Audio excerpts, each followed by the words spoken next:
de Ofir. La piedra de Ofir es oro. Fíjense que antes de que Apocalipsis dijera que la calle de la ciudad era de oro, el libro de Tobías mencionaba que la ciudad iba a tener piedras preciosas e iba a tener una calle de oro. Dios sencillamente permitió que Juan tomara el lenguaje de ese libro y lo incorporara como parte del registro inspirado del libro de Apocalipsis. No significa que Tobías y Enoc fueron libros inspirados, en ningún sentido de la palabra. Significa sencillamente que en esos libros había algunas frases, algunas ideas que eran de confianza, que eran la verdad, y Dios le permitió a Juan que rescatara esas joyas de esas fuentes para incorporarlas en su libro inspirado. Es decir, Juan consiguió información dirigido por el Espíritu de Dios, primeramente de otras fuentes inspiradas de libros del Antiguo Testamento. En segundo lugar, Dios permitió que tomara prestado frases, oraciones, palabras de otras fuentes que no eran parte del Antiguo Testamento. Y en tercer lugar, Dios le dio a Juan información directa en visiones que no estaban ni en el Antiguo Testamento ni se encontraban en ningún otro libro. Es decir, Dios le dio también a Juan material fresco, material nuevo que no se encontraba en ninguna otra fuente. Es decir, que el Espíritu Santo usó tres fuentes para el libro de Apocalipsis. Uno, le dijo a Juan que usara ciertas partes del Antiguo Testamento. Dos, que incorporara frases y palabras de otras publicaciones de su época. Y en tercer lugar, Dios le dio también material directamente de visiones y de sueños que recibió.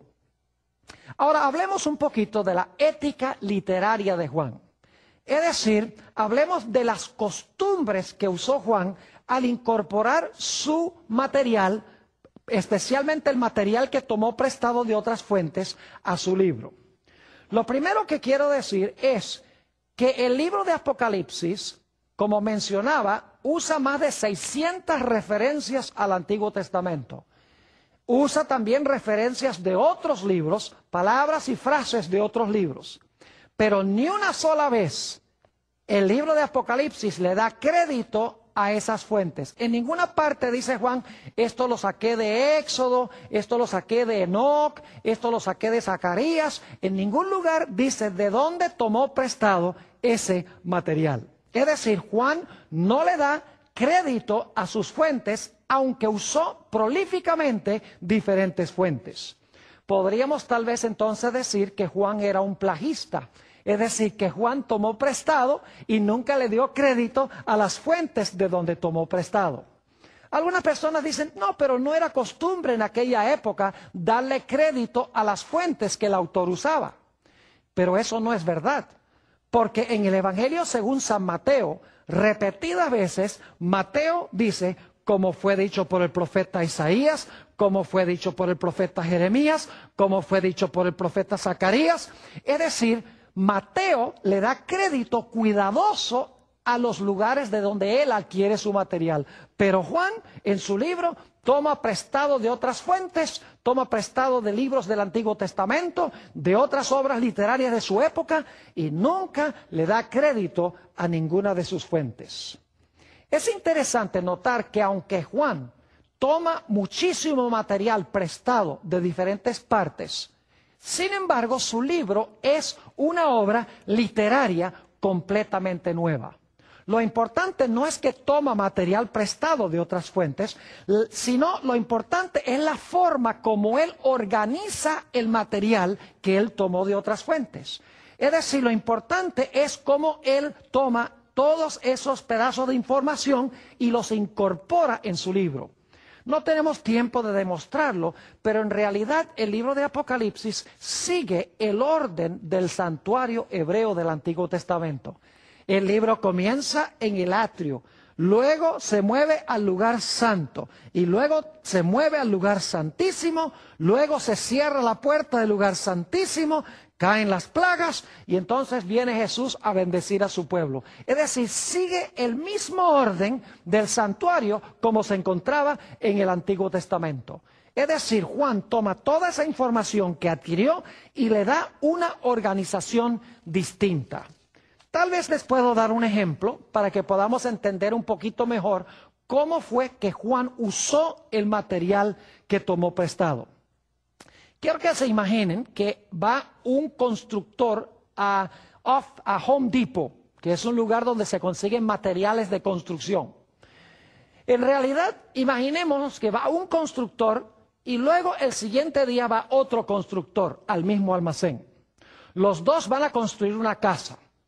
Y van y compran madera, compran clavos, compran tejas, compran cables eléctricos, compran lámparas, compran concreto, arena, baldosas. Es decir, los dos van y compran de los mismos materiales. Pero lo interesante es que cuando ellos usan esos materiales para construir sus casas, cuando terminan, las casas son completamente distintas una de la otra. La clave no es que tomaron el material de la misma fuente, sino lo importante es cómo tomaron el material y lo juntaron. Es decir, que Juan tomó ese material y lo organizó de una forma distinta y escribió como resultado una obra maestra. Ahora, el libro de Apocalipsis es un libro simbólico, es decir, no habla en lenguaje literal, sino en lenguaje simbólico. El libro hay que descodificarlo, el libro hay que descifrar los símbolos, hay que determinar qué significan los símbolos.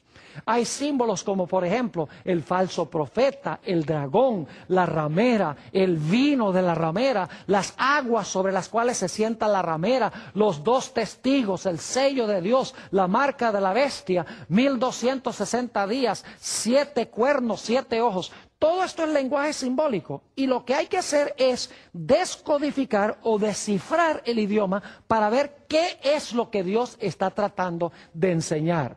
Es decir, el libro de Apocalipsis, de comienzo a fin, es un libro que se presenta en terminología simbólica. Ahora preguntémonos, ¿cuál es el tema central del libro de Apocalipsis? Al examinar el libro, no cabe duda alguna de que el libro de Apocalipsis tiene un tema central que corre desde el comienzo hasta el final del libro, y es el gran conflicto entre Cristo y Satanás. Y en ese gran conflicto, el libro de Apocalipsis enfatiza que Cristo vencerá y finalmente destruirá a Satanás y a sus huestes. Por ejemplo, en Apocalipsis el capítulo 12, solamente como un ejemplo de los muchos que podríamos usar, encontramos la batalla de Satanás en primer lugar contra una mujer que tiene un niño en su vientre, es decir, quiere destruir al niño cuando nazca. Se le escapa el niño, que resulta ser Jesús, es arrebatado a Dios y a su trono. Y luego entonces nos dice que Satanás se lanza contra la mujer que trajo a este mundo, al niño. Y luego entonces, al final del capítulo 12, dice que Satanás se lanza en contra del remanente final de esa mujer. Y ese remanente final guarda los mandamientos de Dios y tiene el testimonio de Jesucristo. Es decir, el tema central de Apocalipsis es la gran batalla entre Cristo y Satanás y la gran victoria final de Cristo sobre Satanás junto con su pueblo.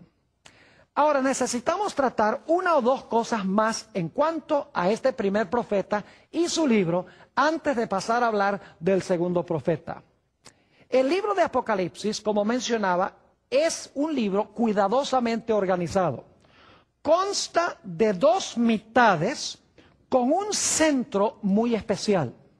La primera mitad del libro de Apocalipsis es de énfasis histórico, es decir, el énfasis está sobre la historia de la iglesia desde los tiempos apostólicos hasta el tiempo del fin. La primera mitad de Apocalipsis tiene 7 iglesias, 7 sellos y 7 trompetas. Las 7 iglesias, los 7 sellos y las 7 trompetas cubren el mismo periodo de tiempo desde los tiempos apostólicos hasta el final de la historia, pero cada serie presenta la historia desde una perspectiva un poco diferente. Es decir, que la primera mitad de Apocalipsis, desde el capítulo 1 hasta el capítulo 9, presenta énfasis histórico.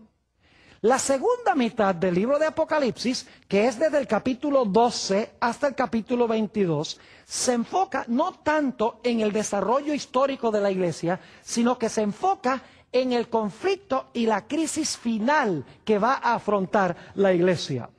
Por ejemplo, la última parte del libro de Apocalipsis tiene que ver con el levantamiento del dragón, el levantamiento de la bestia, el levantamiento del falso profeta, los mensajes de los 3 ángeles que van a ir a todo el mundo, el cierre de la puerta de la gracia en el capítulo 15, las plagas y el tiempo de angustia, la segunda venida del Señor Jesucristo, el milenio y luego el cielo nuevo y la tierra nueva. Es decir, que la última mitad del libro de Apocalipsis es de énfasis casi totalmente profético, se enfoca en eventos del tiempo del fin. Es decir, que Apocalipsis tiene estas 2 mitades. La primera mitad de énfasis de la historia de la iglesia y la segunda mitad enfocándose especialmente en los eventos finales. En el centro del libro de Apocalipsis se encuentran 2 capítulos muy importantes, el capítulo 10 y el capítulo 11. Estos capítulos forman el corazón del libro. El capítulo 10 habla de un librito que Dios le manda a Juan que se coma. Dice que ese libro cuando se lo coma va a ser dulce en la boca, pero cuando llegue al vientre va a ser amargo en su vientre. Y dice que Juan se come el libro, es dulce en la boca y amargo en el vientre. Después de ese episodio, Dios le dice a Juan, es necesario que vayas y profetices de nuevo.